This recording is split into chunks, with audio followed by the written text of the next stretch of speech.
Hola, bienvenidos a Física Mat TV. Hoy vamos a trabajar con los componentes polares de un vector. En videos anteriores trabajamos los componentes rectangulares. Recuerden que un vector es un segmento de recta dirigido que tiene una dirección, que en este caso es el ángulo que forma con el eje X, y tiene un sentido que lo indica la flechita.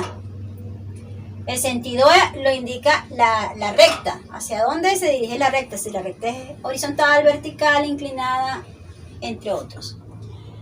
También trabajamos con, por ejemplo, en este vector que tiene un origen en el origen de coordenadas 0, 0 y en un punto A, 4, 3, dijimos que las componentes X y Y de ese vector son las proyecciones del vector en el eje X para BX y en el eje Y para BY.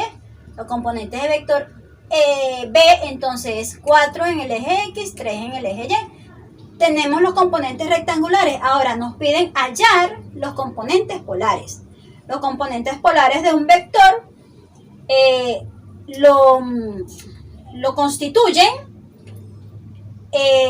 su magnitud o módulo del vector como primer elemento de este par ordenado, y como segundo elemento de ese par ordenado su dirección, es decir, el ángulo que forma con el eje X. ¿Cómo hacemos para hallar el módulo de un vector y el ángulo cuando tenemos los componentes rectangulares? Bueno, acá tenemos esta fórmula. Para hallar el módulo del vector OA que tenemos aquí, es igual a la raíz cuadrada del componente X al cuadrado más su componente Y al cuadrado. Si miramos bien, esto no es más que la aplicación del teorema de Pitágoras en este triángulo rectángulo que está formando este vector con el eje X. Este sería el módulo del vector B, sería la hipotenusa, y este serían los dos catetos. Recuerden que la hipotenusa al cuadrado es igual a la suma de los cuadrados de los catetos. Entonces, de allí proviene esta fórmula. Ahora, ¿cómo calculo el ángulo o la dirección? El ángulo no es más que la tangente inversa del cociente entre la componente Y y la componente X. Como tenemos los valores del componente X y Y, lo que tenemos que hacer es sustituirlo en esa fórmula para hallar tanto el módulo o la magnitud y la dirección, y luego entonces representarlo con sus componentes polares. Entonces, a calcular el módulo del vector B de origen O y extremo A.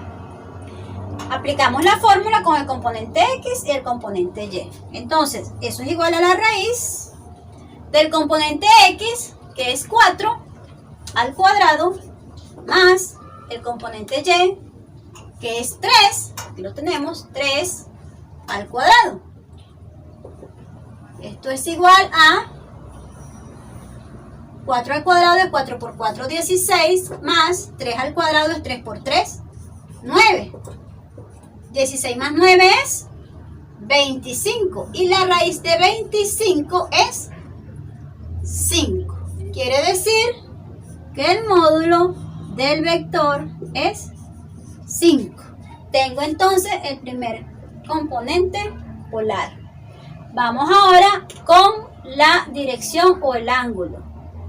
El ángulo alfa va a ser igual a la tangente inversa de componente Y, que vale 3, sobre componente X, que vale 4, de 3 cuartos. Esto no es más que la tangente inversa.